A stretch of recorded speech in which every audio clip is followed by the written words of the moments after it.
तो last class में हमने आपको कॉम्प्लेक्स रिएक्शन के बारे में बताया था, और कॉम्प्लेक्स रिएक्शन में ये बताया था कि वो रिएक्शन जो होता है वो एलिमेंट्री होता है, और जो उसमें स्लो स्टेप होता है वो उसी से रेट डिटरमाइन किया जाता है, उसी से रेट ऑफ रिएक्शन को लिखा जाता है। तो हम यहाँ लिखेंगे रिएक्शन इंटरमीडिएट और कैटलिस्ट के बारे में। रिएक्शन इंटरमीडिएट, रिएक्शन इंटरमीडिएट और कैटलिस्ट के बारे में लिखेंगे। ठीक है, अब पहले दोनों में डिफरेंस समझेंगे और फिर इसके बाद हम ये समझेंगे कि एक रिएक्शन इंटरमीडिएट और कैटलिस्ट को कैसे फाइंड आउट किया जाता है। तो सुनिए ध्यान से, अंकुश लाड, सो रहे हो, जग रहे हो? तो ध्यान से सुनना, जिससे नाम से भी क्लियर हो रहा है, रिएक्शन, अच्छा, रिएक्शन इंटरमीडिएट। रिएक्शन इंटरमीडिएट का मतलब होता है, इंटरमीडिएट मतलब बीच में, वो बीच में ही बनता है और बीच में ही क्या हो जाता है, समाप्त हो जाता है। क्या होता है? बीच में ही बनता है और बीच में ही क्या हो जाता है, समाप्त हो जाता है। जैसे मान लो एक रिएक्शन है, ए से बना बी और बी से बन गया सी, यानी ए बना बी और बी तुरंत कंज्यूम हो गया और बन गया सी, यानी बी का अस्तित्व इतना ही था कि कुछ टाइम के लिए बना फिर कंज्यूम हो गया। अगर मैं ओवरऑल रिएक्शन लिखूंगा तो ए से लिखूंगा, यानी बी जो है ना तो एक रिएक्टेंट का पार्ट है और ना तो एक प्रोडक्ट का पार्ट है। वो रिएक्शन के दौरान बीच में ही बना हुआ था और बीच में ही समाप्त हो गया। ठीक है, तो उसी को बोला जाता है रिएक्शन इंटरमीडिएट, यानी बीच में बनना और बीच में ही समाप्त हो जाना, that is known as reaction intermediate. तो कुछ टाइम के लिए बनता है, और रिएक्शन इंटरमीडिएट को हम रेट ऑफ रिएक्शन में नहीं लिखा करते हैं क्योंकि वो कुछ टाइम के लिए बनता है ना। कैटलिस्ट के बारे में हम क्या जानते हैं? कैटलिस्ट हम रिएक्शन, कैटलिस्ट मिलाते हैं तो रिएक्शन के स्पीड को तेज करने के लिए करते हैं। तो कैटलिस्ट का पहचान कैसे करेंगे? कैटलिस्ट भी रिएक्शन में पार्टिसिपेट नहीं करता है। तो कैटलिस्ट जो है हमें जैसा हम मिलाते हैं वैसा ही लास्ट में हमें कंज्यूम होकर दिखता है। तो अभी एक क्वेश्चन देंगे जिसमें कि तुम्हें बताएंगे कैसे कैटलिस्ट को पहचाना जाएगा। तो उससे पहले हम रिएक्शन इंटरमीडिएट का डिफिनेशन लिख देंगे। लिखेंगे रिएक्शन इंटरमीडिएट का definition, some, write down definition of reaction intermediate, some additional species, some additional species, some additional species other than reactant, other than reactant, other than reactant or product,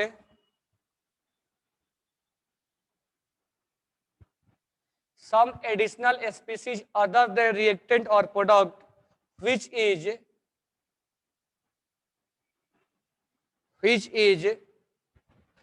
produced in the, which is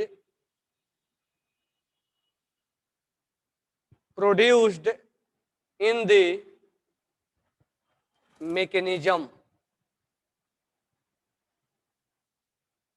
which is produced in the mechanism is called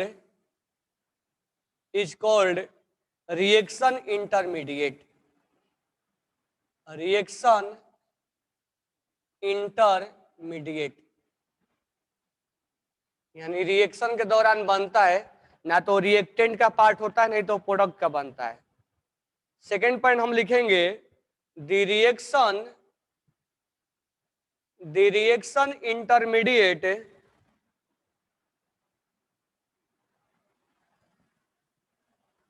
the reaction intermediate does not appear,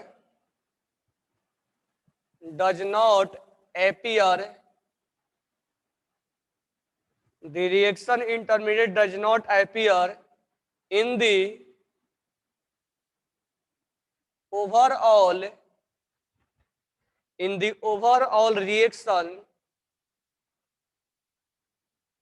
the overall reaction, but appear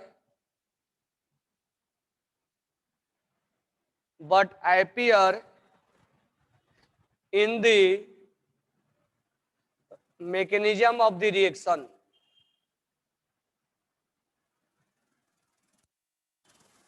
In the mechanism of the reaction.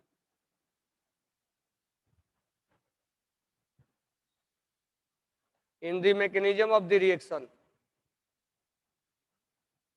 This is due to its formation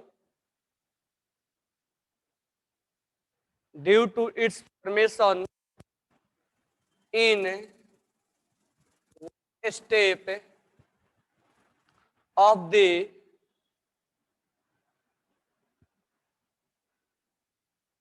mechanism and consumed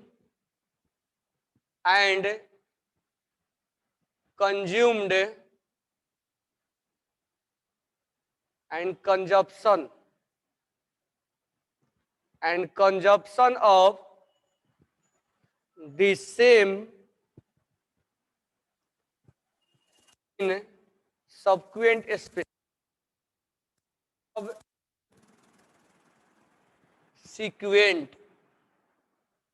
subsequent step. Next point है only the concentration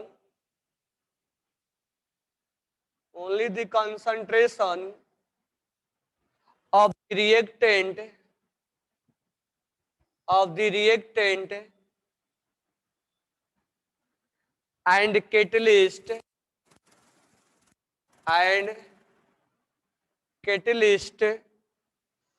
if present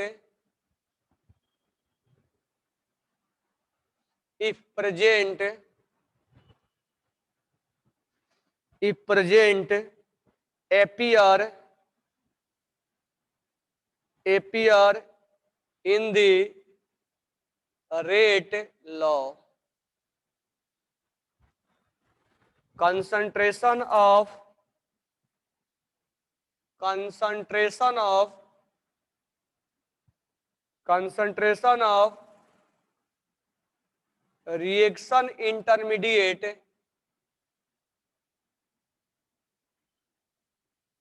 Concentration of reaction intermediate is usually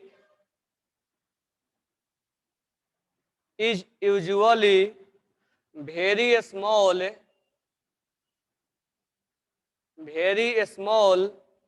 and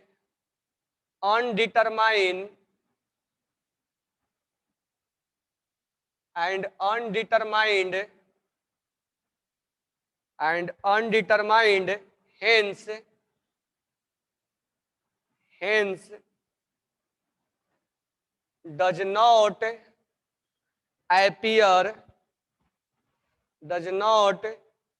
appear in the rate law.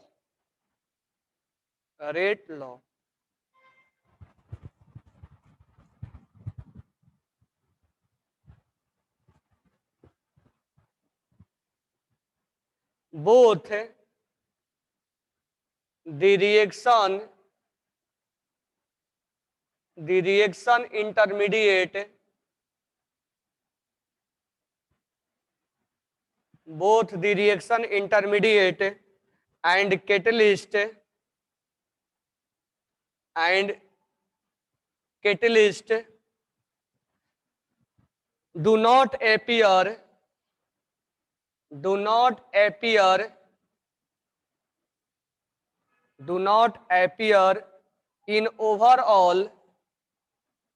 in overall balance equation.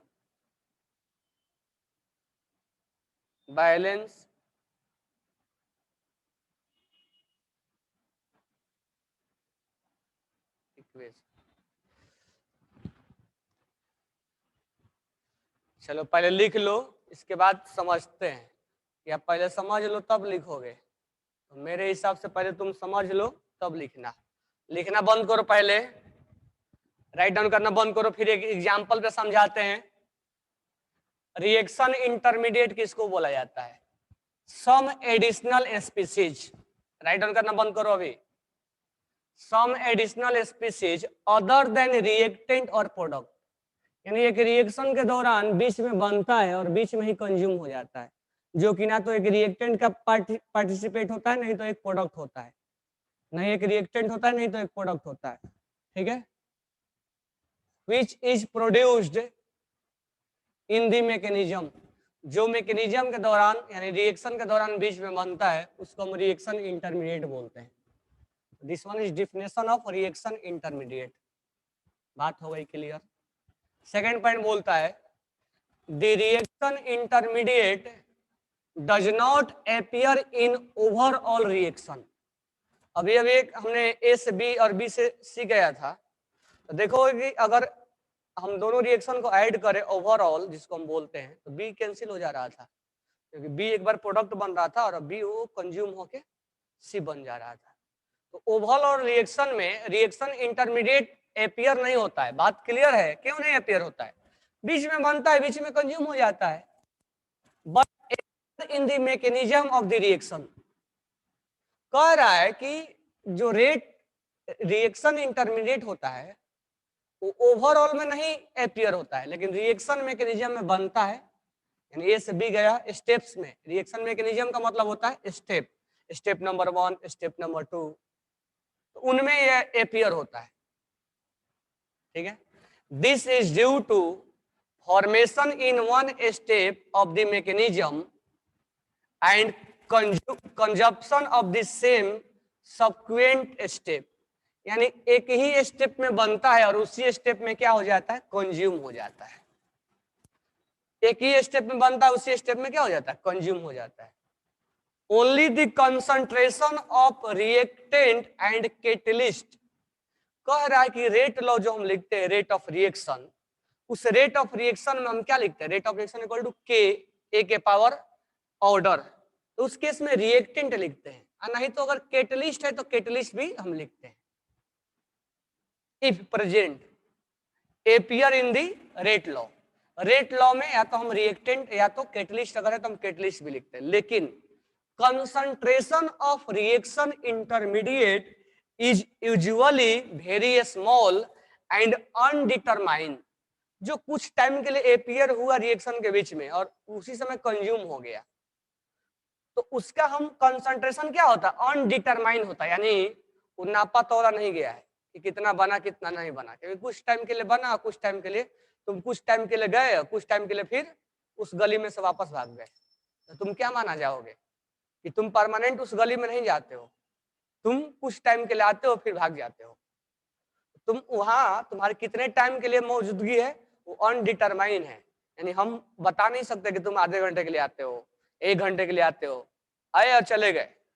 तुम आए और चले गए उसका मतलब तुम क्या हो? रिएक्शन इंटरमीडिएट हो, यानी तुम बहुत कम टाइम के लिए आते हो, अनडिटरमाइंड हो, इसीलिए उसको हम रेट ऑफ रिएक्शन में लिखना पसंद नहीं करते हैं। यानी हम उसको रेट ऑफ रिएक्शन लिखते समय, यानी rate of reaction equal to के ए के पावर एक्स बी के पावर वाई, उस केस में हम रिएक्शन इंटरमीडिएट को नहीं लिखा करते हैं। Both reaction intermediate and catalyst do not appear in the overall reaction. बात सही है, कैटलिस्ट तो केवल मिलाया जाता है ना, कैटलिस्ट रिएक्शन में पार्टिसिपेट थोड़ा ना करता है, अगर करता भी है तो लास्ट में वो क्या हो जाता है? कंज्यूम हो जाता है, जैसा हम मिलाए तो वैसा ही हमें कैटलिस्ट लास्ट में मिल जाता है। तो इसीलिए दोनों कैटलिस्ट और रिएक्शन इंटरमीडिएट दोनों एक ओवरऑल रिएक्शन का पार्ट नहीं होते, क्योंकि कैटलिस्ट और रिएक्टेंट क्या है? सॉरी, कैटलिस्ट और इंटरमीडिएट क्या है? इंटरमीडिएट तो बीच में बनता है, कंज्यूम हो जाता है, ना तो एक रिएक्टेंट का पार्ट है नहीं तो प्रोडक्ट का पार्ट है। कैटलिस्ट मिलाते हैं वैसा ही बाद में मिल जाता है, यानी वो भी एक रिएक्टेंट और प्रोडक्ट का पार्ट नहीं होता है, ठीक है। लेकिन हम रेट ऑफ रिएक्शन लिखते समय कैटलिस्ट को लिखते हैं और वहीं पर रेट ऑफ रिएक्शन लिखते समय हम रिएक्शन इंटरमीडिएट को नहीं लिखते हैं। तो तो सबसे पहले आप इसको नोट डाउन करो। नोट डाउन करने के बाद मैं एक एग्जांपल से समझाता हूं, कई समझ लो। सुबह स्टूडेंट 110 रहते हैं और अभी है 74, एक हटा दो, मान लो 70 ही है। 40 स्टूडेंट कहाँ हैं? 40 स्टूडेंट कहाँ हैं? उनको बोर्ड का एग्जाम नहीं देना है क्या? सो रहे हैं खाना खाने के बाद। अच्छा, जो सोएगा वो खोएगा, जो जगेगा उसको वो पाएगा। एक कहावत है, जो सोएगा वो खोएगा, जो जगेगा वो पाएगा। तो आज मान लो सो रहे हो ना, तो कल उसको जगना पड़ेगा, क्योंकि जब शादी उदी हो जाएगी उसकी ना, तो वाइफ बोलेगी कि जाके कमा के लाओ।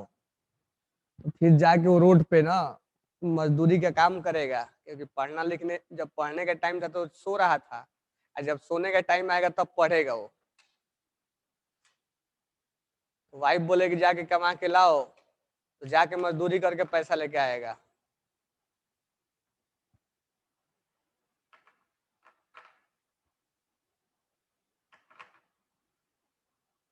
जगोगे तब ना, अभी सोओगे तो बाद में जागना पड़ेगा।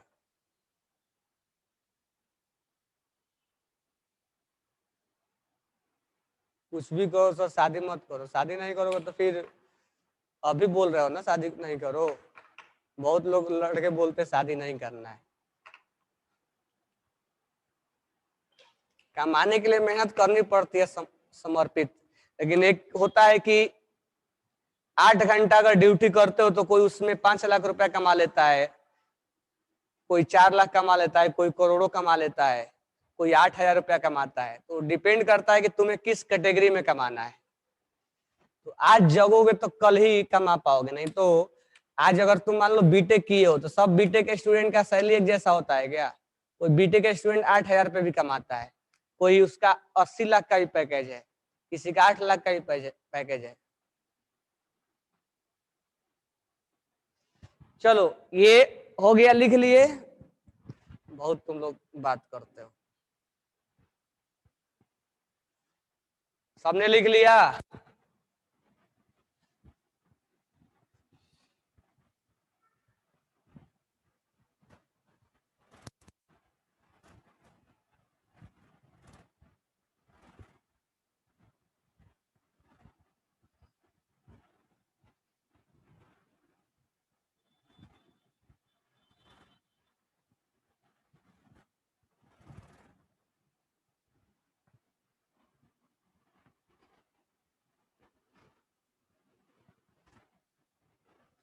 नहीं तो तुम्हारे आई बाबा बोलेंगे कि बेटवा का तो पैसा दे ही रहे थे, बेटवा ही नहीं पढ़ा था। जब पढ़ा रहे थे तो सो रहा था ये। चलो एक रिएक्शन मैं लिख रहा हूं, 1-2 मिनट सर, 2 मिनट में तो मैगी बन जाएगा जेस। अब मैं एक रिएक्शन लिख रहा हूं, ठीक है जी। तो एक क्वेश्चन के साथ मैं यहां पर लिखा मैंने NO और यहां लिखा O3, ये बना NO3 और ये बना O।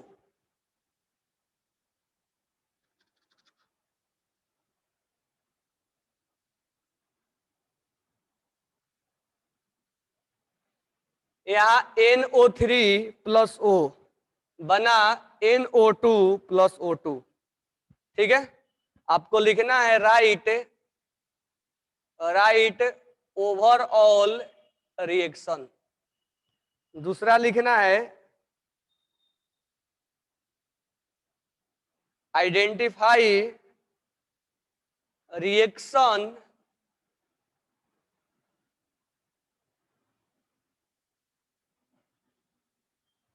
इंटरमीडिएट। तीसरा लिखना है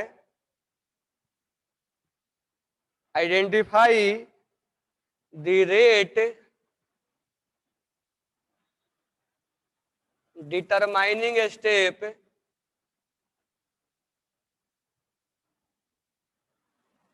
if rate of reaction equal to KNOO3। चलिए जी,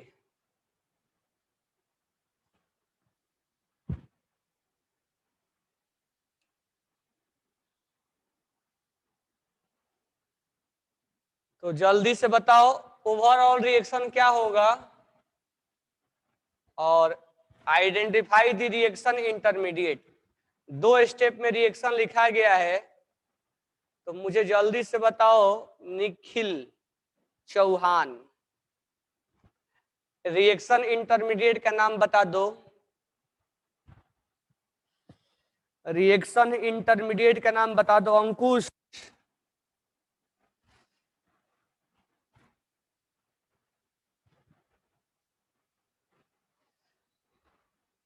रिएक्शन इंटरमीडिएट प्लस का ही लिख दिए। चलो मैं बताऊं, ध्यान दीजिएगा। दो स्टेप में रिएक्शन हो रहा है, NO और O3, NO3 बना, O बना। ओवरऑल रिएक्शन का मतलब है कि दोनों तुम जोड़ दो, बीच में बना हो गया। ओवरऑल रिएक्शन क्या हुआ, NO+3, ये बना NO2 + O2। यानी ये जो बीच बना है ये तो ना रिएक्टेंट का पार्ट है। देख लो, अगर ये रिएक्शन है तो ना तो ये NO3 रिएक्शन में नजर आ रहा है, नहीं तो प्रोडक्ट में नजर आ रहा है। ओ नेसेंट ऑक्सीजन नहीं तो इधर नजर आ रहा है, नहीं तो इधर नजर आ रहा है। यानी जो बीच में कैंसिल हो जाए, जो बीच में कैंसिल हो जाए वही रिएक्शन इंटरमीडिएट है। तो रिएक्शन इंटरमीडिएट कौन है, NO3 है और O है। ठीक है, रिएक्शन इंटरमीडिएट जो बीच में कैंसिल हो जाए, यानी जो बीच में कंज्यूम हो गया है। ध्यान से सुनना मैं क्या बोल रहा हूं, बीच में कैंसिल हो जाए। नेक्स्ट है identify the rate determining step.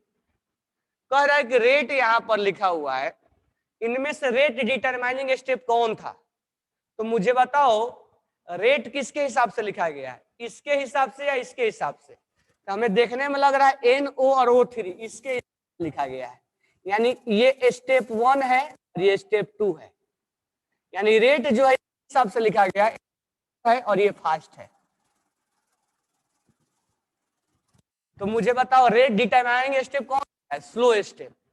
तो स्लो स्टेप क्या होता है, RDS, रेट डिटरमाइनिंग स्टेप। तो this one will be rate determining step, यानी अब step 1 is slow step which is rate determining step, क्योंकि रेट इसके अनुसार से लिखा गया है। और एक चीज और, रेट लिखते समय कभी भी हम रिएक्शन इंटरमीडिएट को नहीं लिखते हैं, अभी अभी बताया था। रेट ऑफ रिएक्शन लिखते समय कभी भी हम इंटरमीडिएट जो बन रहा है, यहाँ इंटरमीडिएट नहीं है, ये कभी नहीं लिखते हैं। वो लिख दिया है तो प्रूव कर रहा है कि यही स्लो स्टेप है। और स्लो स्टेप क्या होता है, RDS, ये बताया था ना पिछले क्लास में। Slow step is RDS, rate determining step. Slow step is RDS, rate determining step. ठीक है, तो this one is overall reaction. जो हम अगर दो रिएक्शन को ऐड कर दें तो ओवरऑल बोला जाता है, बहुत इजी है, ओवरऑल होता है। इंटरमीडिएट जो बीच में ही कैंसिल हो जाए उसको इंटरमीडिएट बोला जाता है। रेट डिटरमाइनिंग स्टेप स्लो होता है तो हम ऐसे लिख सकते हैं। और स्लो स्टेप अपने आप में क्या होता है, एलिमेंट्री। तो एलिमेंट्री का हमारे पास क्या अधिकार है, क्या राइट्स है, इसके कोएफिशिएंट हम पावर में ले सकते हैं। तो रेट ऑफ रिएक्शन इसमें लिख के दिया है, लिखना नहीं है, हमें बस बताना है कि रेट डिटरमाइनिंग स्टेप कौन है। Step number 1 is rate determining step, slow step. सबको समझ में आया बातें। अब नेक्स्ट हम एग्जांपल लिख देंगे जिसमें कि तुम्हें बताना होगा कि इसमें कैटलिस्ट कौन है। तो कैटलिस्ट का पहचान कैसे किया जाए, हाउ टू आइडेंटिफाई कैटलिस्ट। चलो नेक्स्ट क्वेश्चन लिखो जिसमें कि आप पहचानोगे कैटलिस्ट कौन है।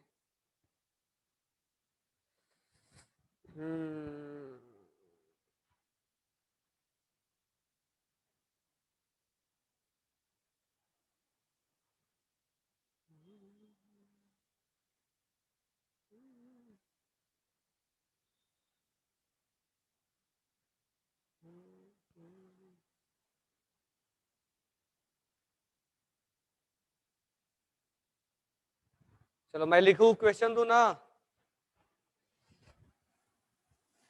तो लास्ट क्लास में हमने पढ़ा कौन reaction, RDS rate determining step, slow step is RDS rate determining step, and after that हमने बताया था एलिमेंट्री रिएक्शन, मॉलिक्यूलरिटी, ऑर्डर भी उसमें इंक्लूड किया था। और आज हम पढ़ रहे हैं रिएक्शन इंटरमीडिएट और कैटलिस्ट। एक रिएक्शन दिया हुआ है, रिएक्शन है Cl प्लस O3 बना ClO प्लस O2 और ClO प्लस O, ठीक है, ये बना Cl प्लस O2, ठीक है। लिखना है आपको ओवरऑल रिएक्शन, ओवरऑल रिएक्शन आपको लिखना है। दूसरा आपने लिखना है रिएक्शन इंटरमीडिएट, रिएक्शन इंटरमीडिएट। तीसरा आपको लिखना है कैटलिस्ट, इसमें कैटलिस्ट कौन है, तो जरा बताइए इसका आंसर क्या है।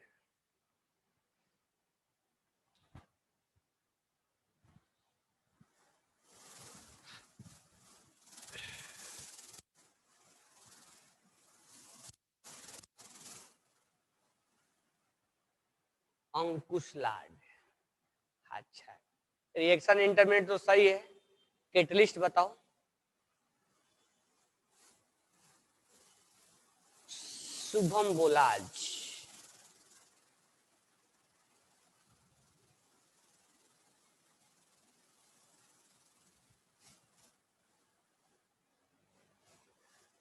मधुरा Cl plus OT gives ClO plus O2।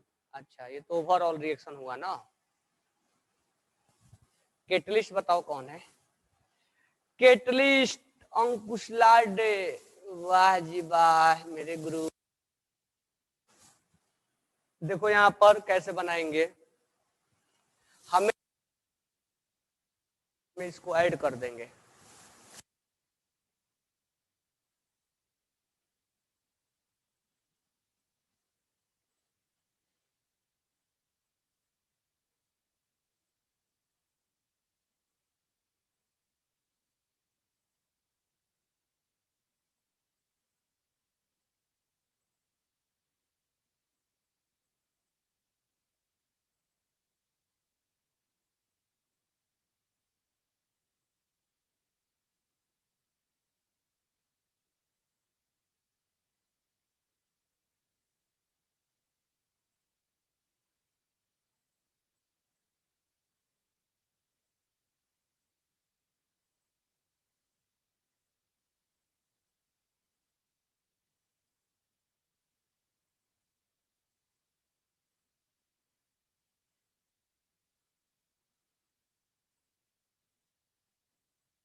अब आवाज आ रही है ना, आवाज आ रही है ना, आ रही है। चलो यहां पर जो है कैटलिस्ट, देखो यहां जो बीच में बना है और बीच में कैंसिल हुआ है उसको हम इंटरमीडिएट बोलेंगे। लेकिन क्या क्लोरीन बीच में बना है क्या, नहीं, वो तो रिएक्टेंट साइड था, लास्ट में प्रोडक्ट बन के निकल गया। तो कैटलिस्ट का यही मेन काम होता है। कैटलिस्ट एक्चुअली में रिएक्शन में पार्टिसिपेट तो किया है लेकिन लास्ट में वैसा ही कंज्यूम हो गया है। वो रिएक्टेंट में भी देखने को मिला और प्रोडक्ट में भी देखने को मिला। एक तो कैंसिल आउट होगा, तो इसी को हम बोलते हैं कैटलिस्ट, यानी रिएक्टेंट और प्रोडक्ट में जो कैंसिल आउट होगा उसको हम कैटलिस्ट के नाम से जानेंगे, और जो बीच में बनेगा और बीच में ही कंज्यूम हो जाएगा उसको हम रिएक्शन इंटरमीडिएट के नाम से जानेंगे। तो this one is not reaction intermediate, और this one is reaction intermediate, और this one is catalyst. Overall reaction is that. काई काई समझ लो सांगो।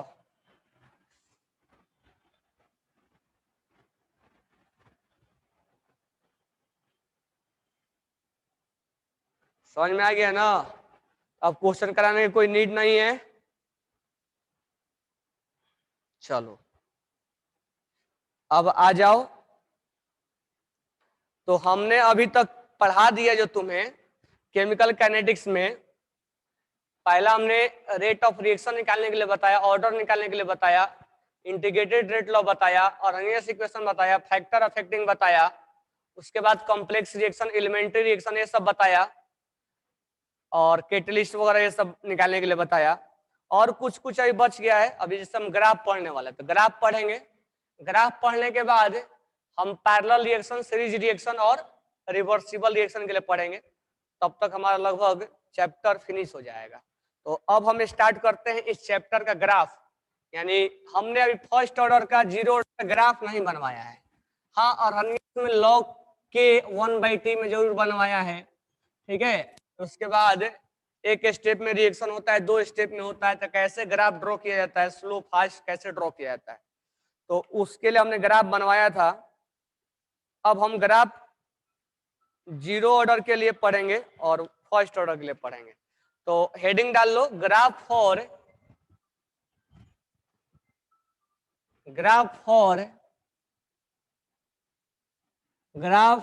For chemical kinetics. Chemical kinetics तो ध्यान से समझना, मैं अभी अभी तुमसे क्वेश्चन भी पूछूंगा, इसीलिए अच्छे से ढंग से कंसंट्रेट होके सुनिएगा। ग्राफ फॉर केमिकल काइनेटिक्स, पहले हम जीरो ऑर्डर के लिए, नहीं तो ये मत बोलना कि सर अभी ये होने लग गया वो होने लग गया। ध्यान से समझना, हम जीरो ऑर्डर के लिए ग्राफ बना रहे हैं, और जीरो ऑर्डर के लिए ग्राफ, हेलो, जीरो ऑर्डर के लिए हम ग्राफ बनाएंगे, और जीरो ऑर्डर के लिए जो ग्राफ बनाएंगे तो ध्यान से समझिएगा। यहां पर मैं लिख रहा हूं रेट ऑफ रिएक्शन, और यहां पर मैं लिख रहा हूं कंसंट्रेशन, यानी हम AT लिख रहे हैं। ठीक है, या रेट के बदले -dA/dt भी लिखा रहता है। तो आपको कोऑर्डिनेट जरूर याद होना चाहिए। तो कुछ ग्राफ हम एनालिसिस करके बनाएंगे, और कुछ ग्राफ हम स्ट्रेट लाइन पर इक्वेशन से बनाएंगे। तो अब यहाँ पर ध्यान दीजिए, हमें जीरो ऑर्डर के लिए बताना, और ये ग्राफ बहुत ज्यादा इंपॉर्टेंट है। ग्राफ से हम ऑर्डर भी निकाल लेते हैं, तो ध्यान समझना। अगर हम बात करें कि रेट ऑफ रिएक्शन लिखे, तो के जीरो ऑर्डर के लिए क्या होगा, A⁴0। तो रेट ऑफ रिएक्शन हम लिखेंगे के, यानी ये कांस्टेंट आ गया, यानी इस कंसंट्रेशन पे डिपेंड ही नहीं कर रहा है। तो ये हम एनालिसिस से ही बना देंगे कि कितना भी कंसंट्रेशन घटा लो बढ़ा लो, उस स्पीड चेंज होने वाला नहीं है। तो हम लिख सकते हैं कि rate of reaction do not depend upon rate of reaction do not depend upon concentration of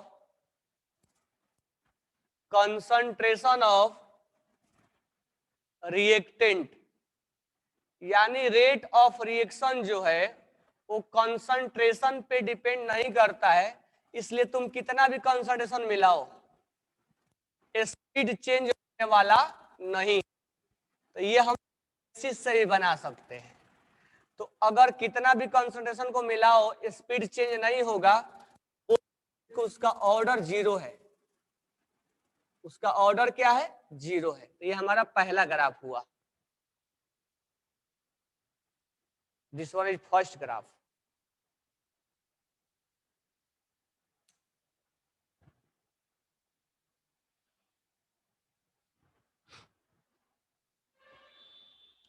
next graph बनाएंगे और ध्यान से समझते रहना, हर ग्राफ ये नहीं कि एनालिसिस पे ही बनेगा।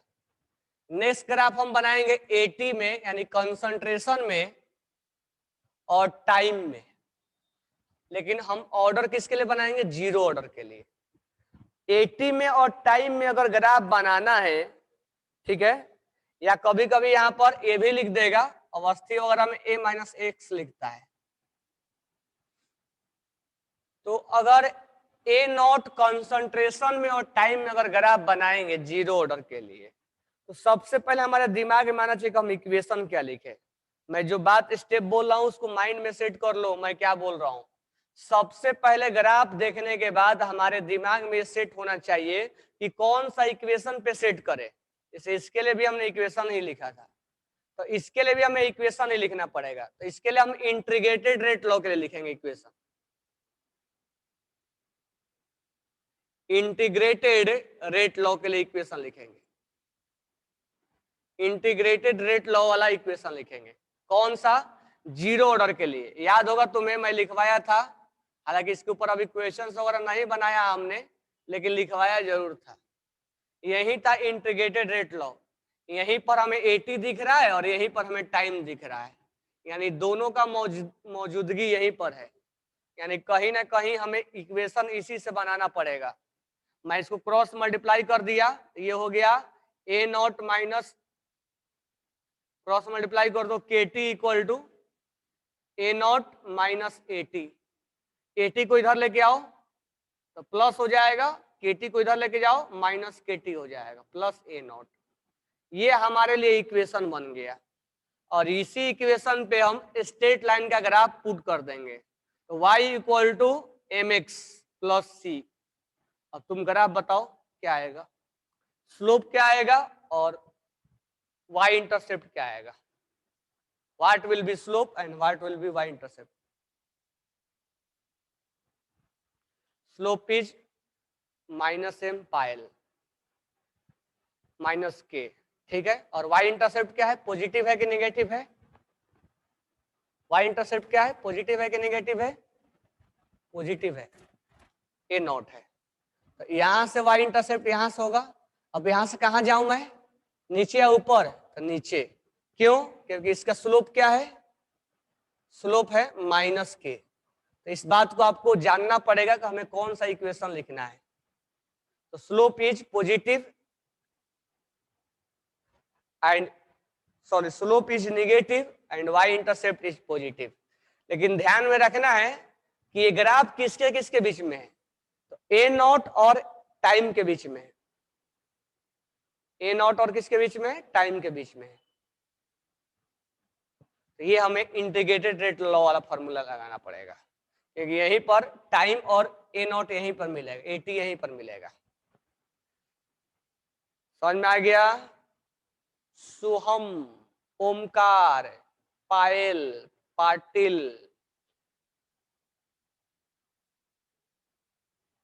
सृष्टि, मधुरा, कोई एक नाम रख लो, आ ही जाता है। चलो, मैं 2 ग्राफ बनाया, किसी को डाउट नहीं होना चाहिए, मैं अभी अभी क्वेश्चन पूछूंगा।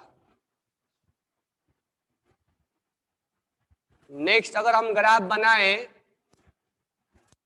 तो हमारा जो तीसरा ग्राफ होगा, और ये भी देखो 0 ऑर्डर का ही है, हम 0 ऑर्डर के लिए बातें कर रहे हैं।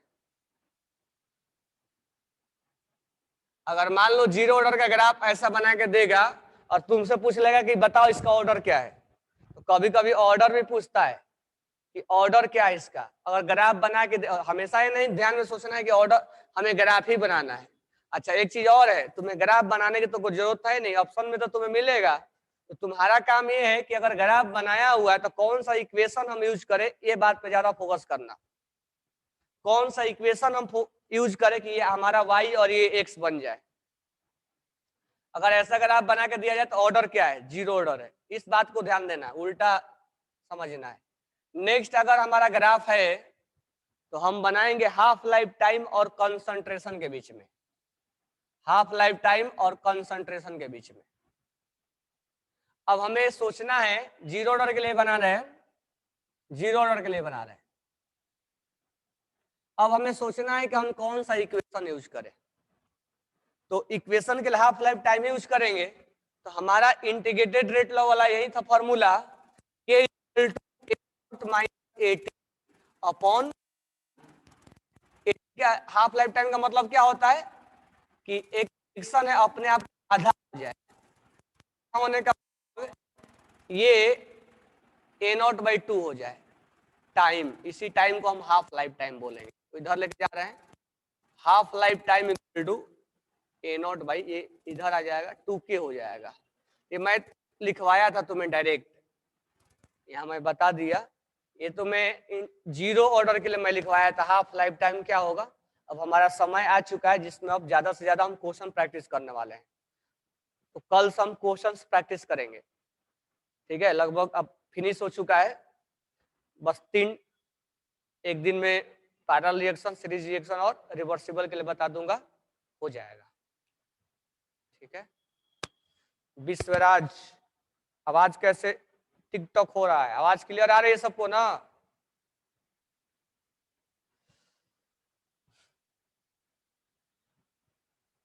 ये लगभग 95% अपना सिलेबस कवर हो गया, अब बच गया अपना प्रैक्टिस करना, तो कल से हम क्वेश्चन प्रैक्टिस करेंगे। आवाज क्लियर आ रही है सबको?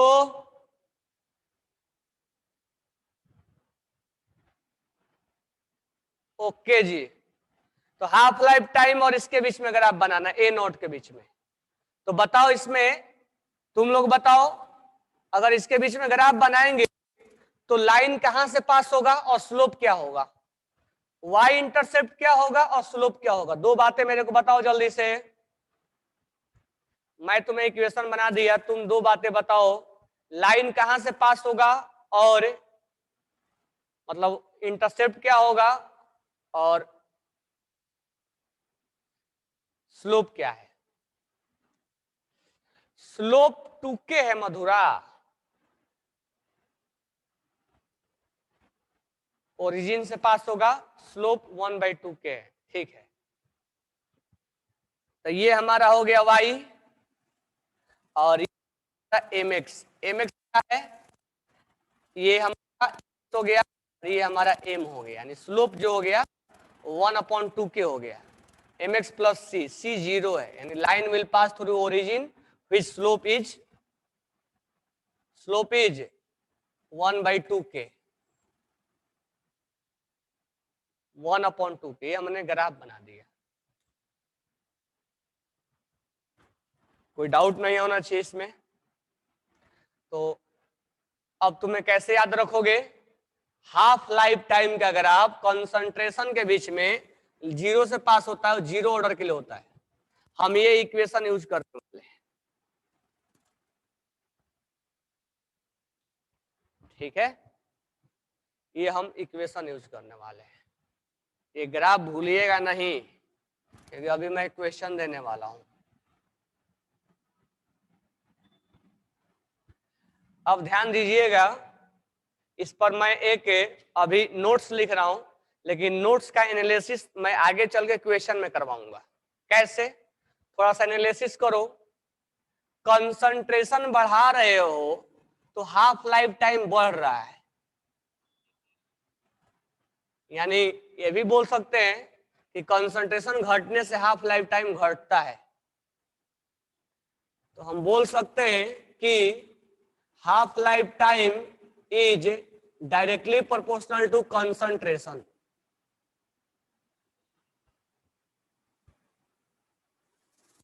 थोड़ा सा इसका मीनिंग समझ लो, जैसे मान लो इनिशियल 100 मोल था,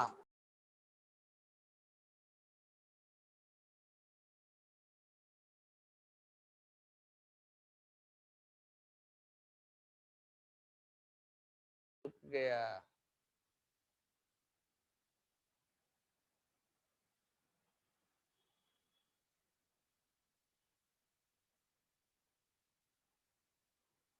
हाँ ध्यान से सुनो, आवाज आ रही है ना। अब हम तुम पे एक एनालिसिस करवा रहे हैं कि देखो ए बढ़ रहा है तो हाफ लाइफ टाइम भी बढ़ रहा है, बढ़ रहा है। इसका मतलब half life time is directly proportional to concentration. अब एक एनालिसिस करना है, जैसे मान लो कंसंट्रेशन 100 है, 100 से 50 होने में 20 मिनट लगा, तो मुझे बताओ 50 से 25 होने में क्या लगेगा? 20 मिनट ही लगेगा, 20 मिनट से ज्यादा लगेगा या 20 मिनट से कम लगेगा? बताओ।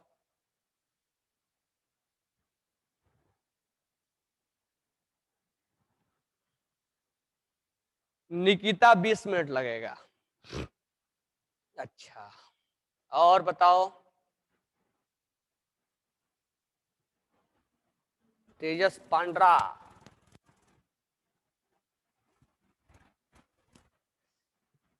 तो हमारा आंसर है 20 मिनट से कम लगेगा, 20 मिनट से कम लगेगा। क्यों? अरे यहां लिख के तो दिया ना मैंने, half life time is directly proportional to concentration. 50 से 25 होने में कंसंट्रेशन कम हो गया ना, तो 20 मिनट से क्या लगेगा? कम। 100 से 50 होने में कंसंट्रेशन ज्यादा था, ये वाला पकड़ो, ये वाला 100 से 50 होने में 20, और 50 से 25, पहले अब 50 से 25 होना है। पहले 100 से 50 हो रहा था, अब 50 से 25 हो रहा है। तो पहले 100 था, अब कितना है? 50। टाइम भी कम लगेगा, उतना ही नहीं लगेगा, कम लगेगा। समझ लो का? जैसे जैसे कंसंट्रेशन कम होगा, अब 12:30 हो गया, 50 से 12:30 हो गया, तो यहाँ मान लो 20 मिनट लगा, तो यहाँ 15 मिनट लगेगा, यहाँ 10 मिनट लगेगा। तो इस चीज को याद रखना, क्योंकि तुमसे क्वेश्चन में डेटा से पूछा जाता है। कैसे कैसे पूछा जाता है? लिख देगा कि एक रिएक्शन है, इसका हाफ लाइफ टाइम इतना है, और फिर उतना हाफ लाइफ टाइम होने में इतना है। तो जैसे तुम उसका टाइम घटता हुआ तुम्हें नजर आएगा, तो तुम बोलोगे सर वो जीरो ऑर्डर है। अगर तुम कहीं नहीं बनाए इसको क्वेश्चन को, सर फोड़ देंगे, पहले बता रहे हैं। तो अगर कंसंट्रेशन डिक्रीज हुआ, तो उसमें टाइम आधा होने में जो टाइम लग रहा है वो भी घटेगा। आधा होने में जो टाइम लग रहा है वो भी घटने लगेगा। कंसंट्रेशन घटा तो उसको आधा होने में जो टाइम लग रहा है वो भी डिक्रीज हो जाएगा। वो होता है जीरो ऑर्डर के लिए। इसीलिए बोला जाता है कि कंसंट्रेशन के डायरेक्टली प्रोपोर्शनल है। कंसंट्रेशन घटा तो टाइम भी घटने लग गया। अब जैसे मार्कर है, आधा होने में, ये आधा होने में मान लो 20 मिनट लगा, तो नेक्स्ट आधा होने में 20 मिनट से कम लगाएगा। ये ऐसा जीरो ऑर्डर के लिए एनालिसिस है। This one is analysis for zero order. इसको ध्यान में रखना।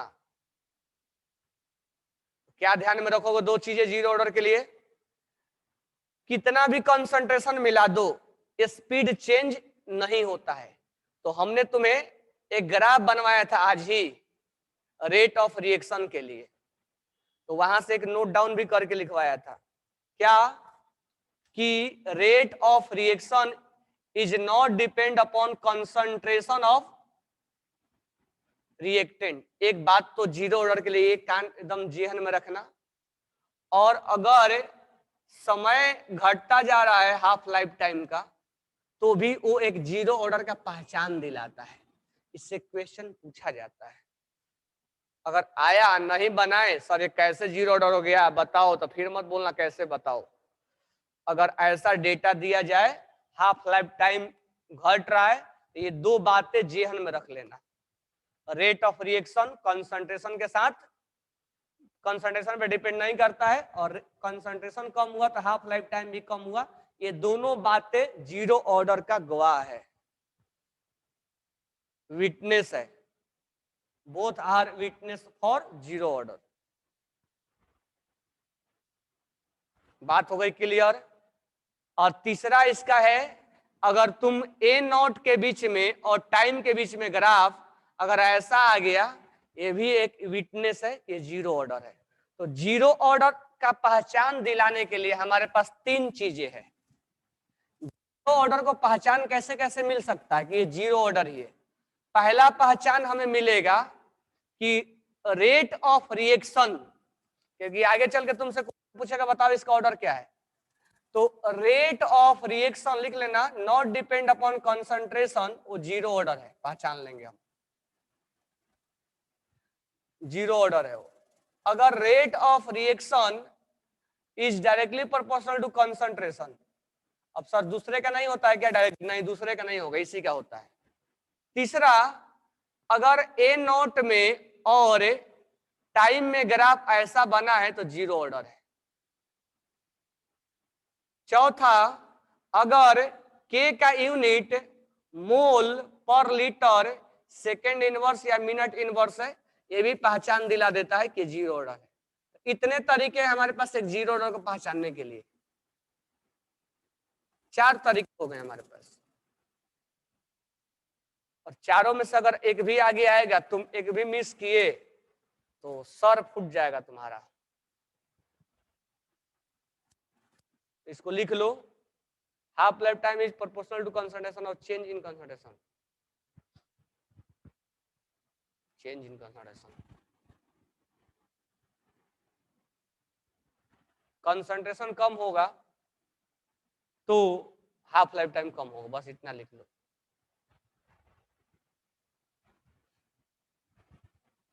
ये चार बात तो विटनेस है एक जीरो ऑर्डर के लिए। जीरो ऑर्डर कैसे पहचानोगे? बात हो गई क्लियर?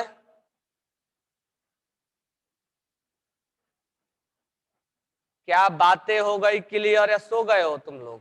कितना हो गया अब? अच्छा, दो बड़े हो, अभी सो के दो जग गया है। कौन कौन दो जग गए?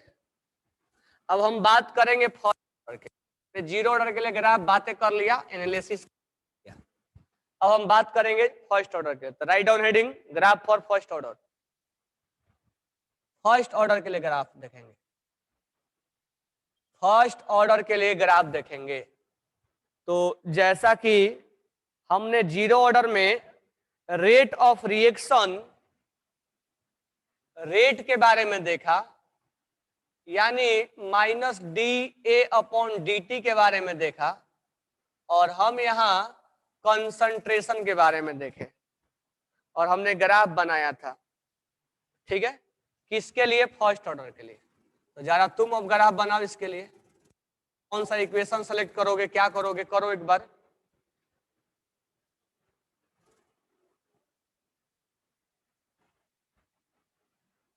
अथर्व आपका खोट अभी ज्वाइन हुआ है, तो तुम जरा इसका बनाना फर्स्ट ऑर्डर के लिए, रेट ऑफ रिएक्शन और कंसंट्रेशन के बीच में। जैसा हमने जीरो ऑर्डर के लिए बनाया ना वैसा ही बनेगा, लेकिन इसमें तुमको चुनना पड़ेगा कि कौन सा हम इक्वेशन चुने। तो जरा इक्वेशन चुन के बताओ कौन सा इक्वेशन लोगे। क्या इंटीग्रेटेड रेट लॉ ले हम, या दूसरा कुछ ले? किसी को दिमाग में अप्रोच हो रहा है क्या करें हम, क्या नहीं करें? तो देखो क्या लिखेंगे, एक रिएक्शन है, तुम्हें जब भी क्वेश्चन दिया जाए ना फर्स्ट ऑर्डर के लिए, तो एक एज्यूम कर लो एक रिएक्शन, तो हम लिखेंगे rate of reaction equal to के, ए के पावर में क्या लेंगे 1, क्योंकि इसने डिफाइन कर दिया है ऑर्डर 1 है। अब देखो रेट ऑफ रिएक्शन क्या है, y है, और ये क्या है, m है, और ये x है, ये कंसंट्रेशन है, प्लस c क्या है, 0 है। तो लाइन कहां से पास होगा, ओरिजिन से। स्लोप क्या होगा, k, तो लाइन में ओरिजिन एंड के, स्लोप हो जाएगा के। कंसंट्रेशन और रेट ऑफ रिएक्शन के लिए वीकनेस है फर्स्ट ऑर्डर के लिए। तो दिमाग में आना चाहिए कि हमें कौन सा इक्वेशन को लगाना पड़ेगा। हमें y equal to mx plus c ही लगाना है, लेकिन वो इक्वेशन कौन सा होगा। ये बातें सब समझ में आ गई?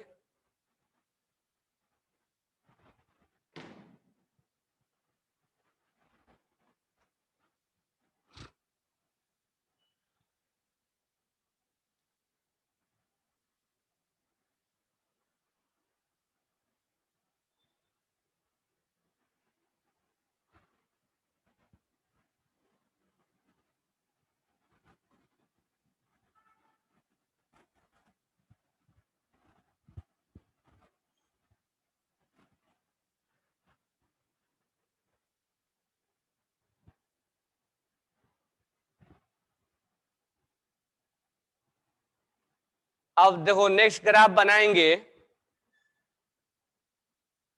नेक्स्ट ग्राफ बनाएंगे 80 में और टाइम में। तो नेक्स्ट हमारा ग्राफ होगा 80 में और टाइम में।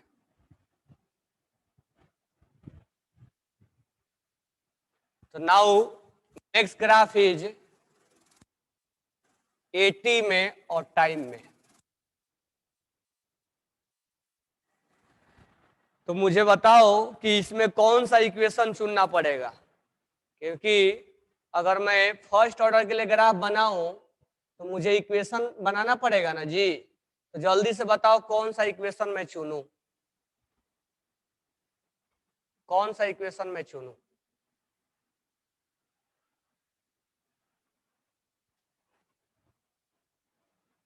बिल्कुल सही, इंटीग्रेटेड रेट लॉ, पराग।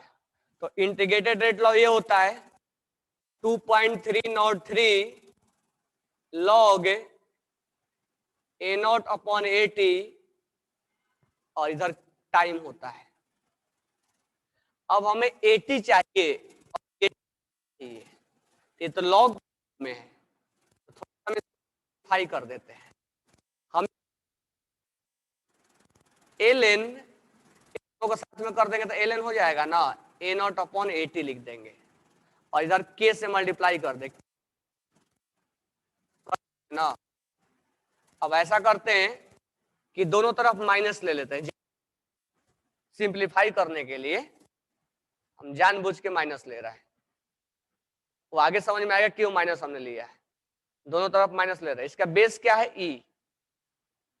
अब इसका मीनिंग क्या होता है, इसके पावर में ये जाएगा तो ये आएगा, इसको ऊपर लेके जाओ तो minus k t equal to, ये जो तुम माइनस लिखे हो इसको ऊपर लेके जाओ तो ln का बेस क्या है e, A0 बाई क्या है 80 और इसके पावर में क्या चलाया -1, इसके पावर में चलाया -1, ये ऊपर जाएगा और ये नीचे आएगा। तो minus k t equal to ln e 80 upon A0।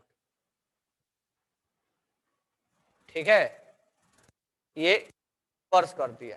अब इसका मीनिंग क्या होता है, इसके पावर में ये जाएगा तो ये आएगा, यही होता है ln का मतलब ना, यानी 80 अपॉन A0 इक्वल टू यहां हो जाएगा, इसके पावर में ये जाएगा तो ये आएगा। अब यहां से हमें मिल गया 80, 80 कितना मिल गया, 80 कितना मिला A0 e के पावर माइनस के टी। ये इक्वेशन तुम ध्यान में रखना, ये हमने डेरिवेशन करते समय भी लाया था और आज हम इससे यहां गए हैं, तो इसको याद रखना तुम लोग। इस पे क्वेश्चन भी पूछा जाता है, इसमें मैं ट्रिपल स्टार लगा ले रहा हूं, ये क्वेश्चन भी पूछा जाता है इसके ऊपर। 80 इक्वल टू A0 e के पावर माइनस के टी। तो यहां से देख सकते हो कि अब हमें ग्राफ ये 80 के बीच में और टाइम के बीच में बनाना है। ये एक्सपोनेंशियल ग्राफ है और एक्सपोनेंशियल ग्राफ हम ऐसे बनाएंगे, ये एक्सपोनेंशियल ग्राफ नेगेटिव की तरफ जाएगा मतलब डिक्रीज होगा और ये एक्सपोनेंशियल ग्राफ होगा। तो इसके लिए याद रखना पड़ेगा, इसके लिए y equal to m x plus c पर हम ग्राफ नहीं बनाएंगे, ये एक्सपोनेंशियल ग्राफ है। अगर हमें इसका स्लोप निकालना है तो टेंजेंट ड्रॉ करके इसका डिफरेंशिएशन करना पड़ेगा, वो हमसे क्वेश्चन में पूछेगा नहीं। बस ध्यान में रखना इसका ग्राफ एक्सपोनेंशियल है, यानी 80 और टाइम के बीच में अगर एक्सपोनेंशियल ग्राफ है तो किस बात का विटनेस देता है, तो फर्स्ट ऑर्डर है।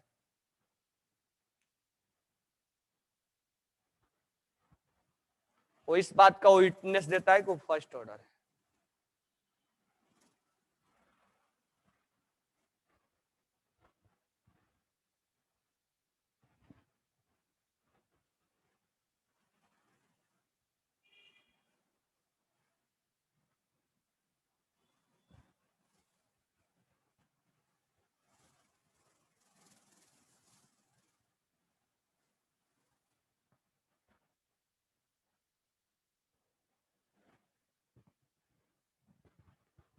ये बात क्लियर हो गया सबको। तो ये इक्वेशन इतना लिखने की कोई जरूरत नहीं है, डायरेक्ट याद रखना, ये न्यूमेरिकल में पूछता है। नेक्स्ट ये ग्राफ नंबर कौन सा है? सेकेंड हो गए। अब हम ग्राफ नंबर थर्ड बनाते हैं। ग्राफ नंबर थर्ड जो है वो ये है कि लॉग, जो तीसरा नंबर ग्राफ है वो है log A not upon A T और टाइम के। तो मुझे बताओ कौन सा इसमें इक्वेशन यूज करेंगे? कौन सा इक्वेशन यूज करेंगे हम?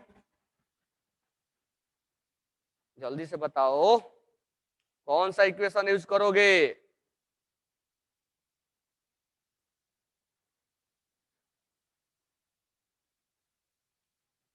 अरे कौन सा इक्वेशन यूज करोगे?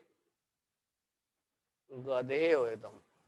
के 2.303 अपॉन टाइम लॉग एक ही जगह आता है ना, a naught by A t integrated rate log. इसको हमें y बनाना है और इसको हमें x बनाना है। क्रॉस मल्टीप्लाई कर दो, k t upon 2.303 equal to log A naught by A t. ये हमें बना दिया y और ये हमें बन गया mx। ये हो गया हमारा mx और प्लस c। तो y equal to mx plus c। Line क्या है? जीरो से पास हुआ ओरिजिन और slope upon 3 Arrhenius equation Sakshi. हे भगवान, अर्हनियस में कहीं कंसंट्रेशन नहीं आता है, के2 अपॉन के1 आता है। अर्हनियस में कहीं कंसंट्रेशन देखने को मिलता है क्या? ए नॉट अपॉन ए टी मिलता है हमें, वहां पर के2 और के1 मिलता है।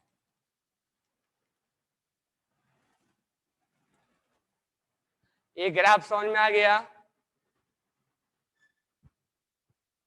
क्या ये ग्राफ समझ में आया या नहीं आया?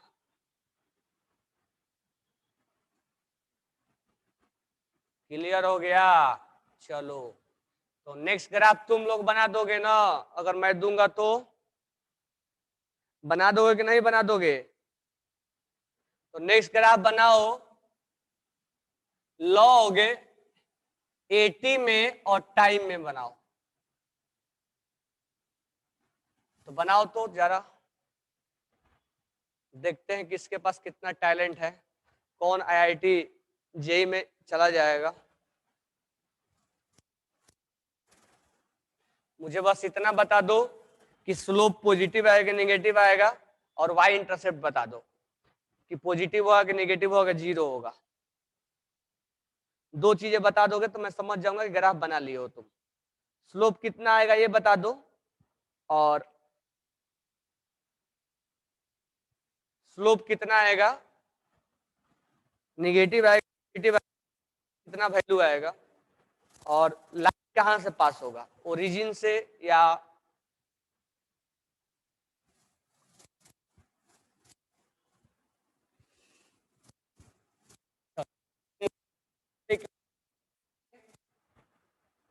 इक्वेशन कौन सा लगाएंगे? एक आंसर है साक्षी का, चलो चेक कर लेते हैं। इक्वेशन लगाएंगे हम फर्स्ट ऑर्डर का, क्योंकि हम किसके लिए ग्राफ बना रहे हैं? फर्स्ट ऑर्डर के लिए बना रहे हैं, लिख के दिया हुआ है।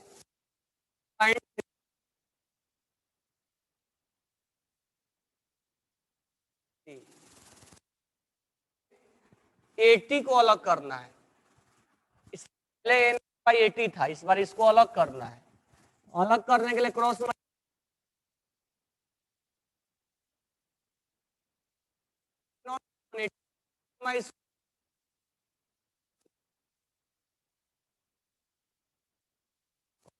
लगा दिए, लगा सकते हैं ना? इस इधर लेके आए, लेके आएंगे तो ये प्लस लॉग ए अपॉन तो minus k t upon 2.303 plus log A not है क्या? बन गया mx, ये हो गया m और ये x और ये c हो गया। यानी लाइन कहीं यहां से ड्रॉ होगा क्योंकि पॉजिटिव स्लोप क्या है, y इंटरसेप्ट क्या है पॉजिटिव और स्लोप क्या है निगेटिव, तो निगेटिव स्लोप है तो इधर जाएगा, इसका ग्राफ हो जाए स्लोप हो जाएगा -k/2.303। एक का आंसर आया था इसका ऊपर चला गया, ये स्लोप सुहा -ky y, तो मैं पहला बार सुना हूँ कि स्लोप में y भी आ रहा है।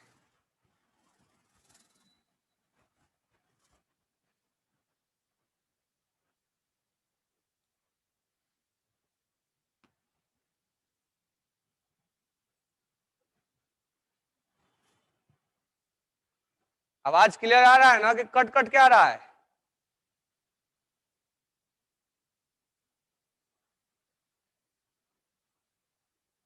कट कट कट क्या आ रहा है? ठीक है,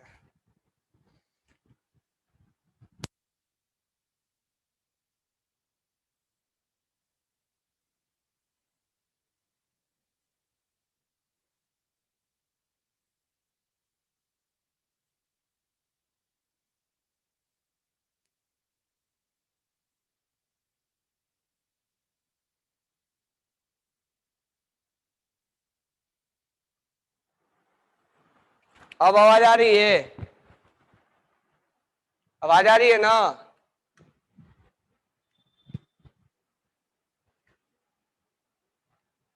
ये ग्राफ समझ में आया सबको? क्लियर हो गया ना? ये ग्राफ नंबर कौन सा था? 4 नंबर। ये ग्राफ है 4 नंबर।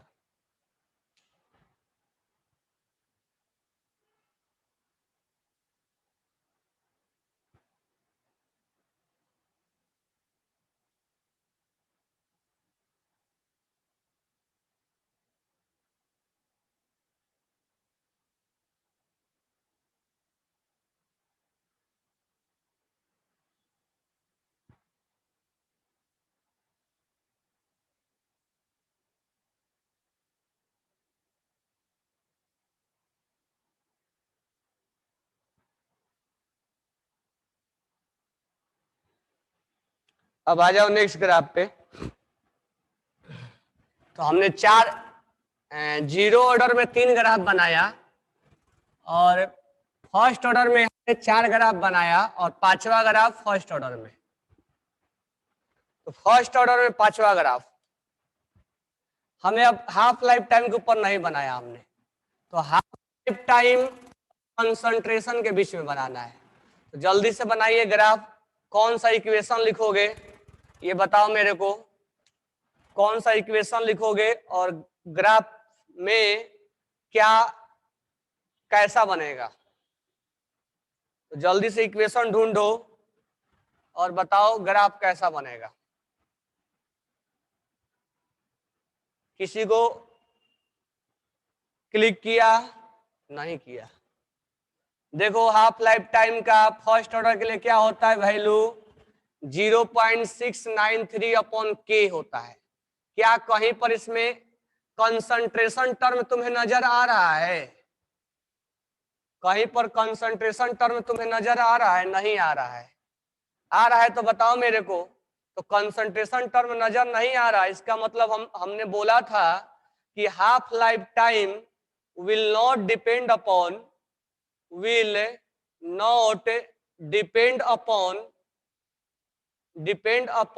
कंसंट्रेशन। थोड़ा अब इसका मीनिंग समझिएगा ध्यान से, क्योंकि हाफ लाइफ टाइम का हमने तुम्हें 0 ऑर्डर के लिए मीनिंग समझाया था, थोड़ा इसका मीनिंग समझो। इसका मीनिंग होता है कि अगर 100 से 50 होने में 10 मिनट लगाया तो 50 से 25 होने में ये 10 मिनट का ही टाइम लगाएगा। क्यों? क्योंकि उसको ये मतलब नहीं है कि तुम 100 से 50 हुए हो कि 50 से 25 हुए हो कि 25 से 12:30 हुए हो। वो हर बार टाइम इंटरवल क्या लगाएगा? सेम लगाएगा। यानी जब जब वो आधा होगा तब तब उसका टाइम इंटरवल सेम होगा। क्यों? क्योंकि उस रिएक्शन के लिए के चेंज नहीं होता है और यहाँ पर वैल्यू क्या है, अगर यहाँ से यहाँ हुआ तो 0.693 अपॉन के, यहाँ से यहाँ हुआ तो 0.693 अपॉन के, तो के तो वही है ना, के उसके लिए थोड़े चेंज हो जाएगा, उस रिएक्शन के लिए के वही होगा ना, के उस रिएक्शन के लिए थोड़े चेंज हो जाता है, ये थोड़े के स्टेप अलग अलग है तो के भी चेंज हो गया, उस रिएक्शन के लिए के तो वही होगा, टेम्परेचर थोड़ा ना चेंज हुआ है। तो हर बार इसमें टाइम इंटरवल क्या लेगा, सेम लेगा, यानी टाइम तुम कुछ भी कंसंट्रेशन रखो इंटरवल हमेशा सेम रहेगा, यानी टाइम तुम कुछ भी कंसंट्रेशन चेंज करो हाफ लाइफ टाइम का इंटरवल सेम आएगा और वो फर्स्ट ऑर्डर होता है। तो इससे एक चीज हमें बहुत अच्छे से एनालिसिस भी होता है कि हर लाइफ टाइम में, ठीक है, हर लाइफ टाइम में अगर कंसंट्रेट लाइफ टाइम सेम आए, इंटरवल सेम आए, तो सोच लेना वो फर्स्ट ऑर्डर है, अगर कंसंट्रेशन घटे और टाइम भी घटे तो सोच लेना वो जीरो ऑर्डर है। बाकी के लिए हम बात आगे कर रहे हैं। तो this one is a graph for first order, 5 graph हमने बताया फर्स्ट ऑर्डर के लिए।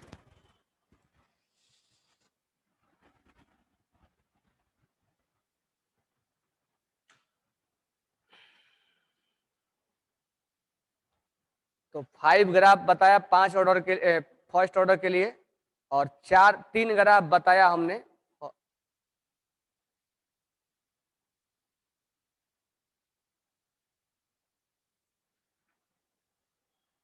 ठीक है। उसके अलावा मैं तुम्हें 2-3 ग्राफ ऑलरेडी बता चुका हूं। एक 2 अरनियस में बताया था लॉग के और 1/t में, और एक और बताया था ln k और 1/t में, और ये सब ग्राफ बता ही चुका हूं। ये कैटेलाइज्ड है, ये अनकैटेलाइज्ड है, या ये स्लो है, ये फास्ट है, ये सब ग्राफ हो चुका है। अब 1-2 ग्राफ और बनवा रहा हूं सेकेंड ऑर्डर के लिए। सेकेंड ऑर्डर के लिए ज्यादा हम पूछा नहीं जाता है, लेकिन 1-2 ग्राफ हम बना रहे हैं, तो ध्यान से समझिएगा। अब सेकेंड ऑर्डर के लिए इंटीग्रेटेड रेट लॉ तो हम जानते नहीं है, तो एक जनरलाइज फार्मूला मैं लिख दूंगा इंटीग्रेटेड रेट लॉ का, तो पहले आप लिख लो, इसके बाद हम आगे बात करते हैं। अगर हम बात करें रेट के लिए बात करें और कंसंट्रेशन, तो ये जीरो ऑर्डर है। अगर हम बात करें रेट के लिए और कंसंट्रेशन के लिए, अगर ये ग्राफ ऐसा आने लग जाए, याद होगा तुम्हें बताया था मैंने फर्स्ट ऑर्डर के लिए, जाके देखोगे तो अभी बनवाया था तुम्हें मैं, ये जीरो ऑर्डर के लिए है। इस ग्राफ से देखे आपसे ऑर्डर भी पूछ लेगा। अगर ये रेट है, ये रेट है और कंसंट्रेशन का स्क्वायर है, ये सेकेंड ऑर्डर है, और ये ऐसा होता है तो इसको हम बोलते हैं सेकेंड ऑर्डर। इसका ग्राफ एक ही जैसा होता है, बस ये एक्सिस चेंज होता है। अगर ये रेट है और कंसंट्रेशन का क्यूब है तो ये ग्राफ ऐसा होगा। क्यों, समझ सकते हो क्यों ऐसा हुआ है, बोलो।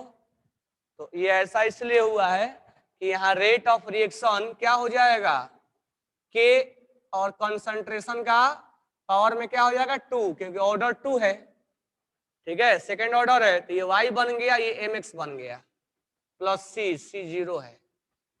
अब यहाँ भी वैसा ही होगा, rate of reaction equal to k, concentration के पावर में क्या होगा 3, ये y होगा, ये mx होगा, और c क्या है 0 है, तो ये भी ऐसा ही होगा, ठीक है। तो यहाँ एक्सिस चेंज हो रहा है फर्स्ट ऑर्डर के लिए, सेकेंड ऑर्डर के लिए, थर्ड ऑर्डर के लिए। कंसंट्रेशन का स्क्वायर हो जाएगा सुहा अली,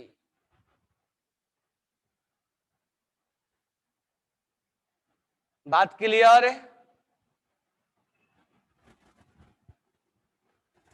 तो ये सब अगर ग्राफ बना के आपको दिया जाएगा तो आपको एनालिसिस करना है कि कौन सा ग्राफ किस ऑर्डर को बता रहा है, क्योंकि आगे चल के आपसे ऑर्डर पूछने वाला है कि बताओ ये किसका ऑर्डर है, जीरो ऑर्डर है, फर्स्ट ऑर्डर है, अगर हम कंसंट्रेशन और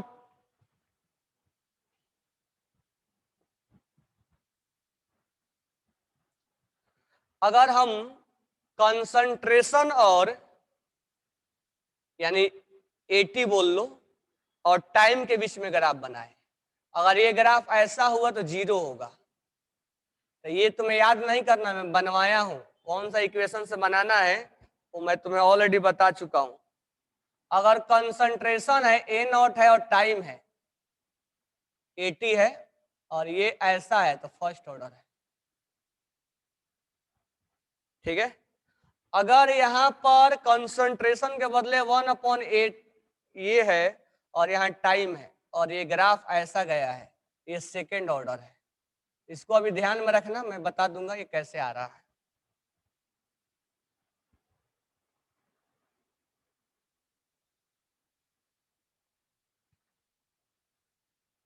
ठीक है, अब तुमसे मैं 4-5 बातें यहां कर रहा हूं,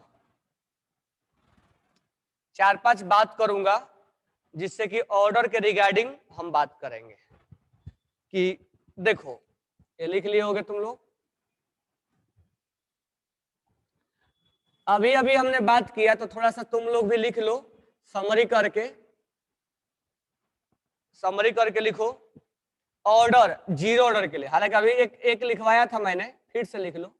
जीरो ऑर्डर के लिए rate of reaction will not depend, इसको यूज भी करना है और इसको याद भी रखना है, depend upon concentration. Half life time is directly proportional to concentration. और रेट अगर concentration zero order, half life time और कंसंट्रेशन, ये अगर यही फर्स्ट ऑर्डर है तो इसमें हम rate of reaction is directly proportional to concentration. लेकिन half life time is not depend upon, देखो इसमें ये डिपेंड नहीं करता था, इसमें ये डिपेंड नहीं करता है, will not depend upon concentration. Her bar interval क्या आता है, सेम आता है। तो हाफ लाइफ टाइम का इंटरवल क्या आता है, सेम आता है। हाफ लाइफ टाइम का इंटरवल क्या आता है, सेम आता है, आता है ना जी। और अगर हम n80 में और टाइम में ग्राफ बनाएं तो एक्सपोनेंशियल आए तो बताता है कि वो फर्स्ट ऑर्डर है। अगर वो बताता है तो तुम बताओगे फर्स्ट ऑर्डर है, ठीक है। और हम लास्ट बात तुमसे करना चाहते हैं कि अगर मान लो कि कंसंट्रेशन कम हो रहा है, इसको मैं हटा दूं, कंसंट्रेशन कम हो रहा है और हाफ लाइफ टाइम और बढ़ता जा रहा है, जिसे 50 से 25 होने में 10 मिनट लगा, 50 से 25 होने में 15 लग गया, जैसे टाइम बढ़ रहा है, यानी इनवर्सली प्रोपोर्शनल कंसंट्रेशन। ऐसा डेट क्या है तो उस को रिप्रेजेंट करता है सेकेंड ऑर्डर, ये 100% तय है। अगर समय कंसंट्रेशन घटता चला गया और टाइम बढ़ता चला जाएगा, कंसंट्रेशन अगर घटता चला जाएगा और टाइम बढ़ता चला जाएगा तो सोच लेना कि वो 100% क्या है, सोच लेना वो 100% क्या है जी, अरे बोलो, वो 100% क्या है, सेकेंड ऑर्डर है। 100% क्या है, सेकेंड ऑर्डर है। Okay, thanks to all. कल होमवर्क करके लाना ईच एंड एवरी स्टूडेंट।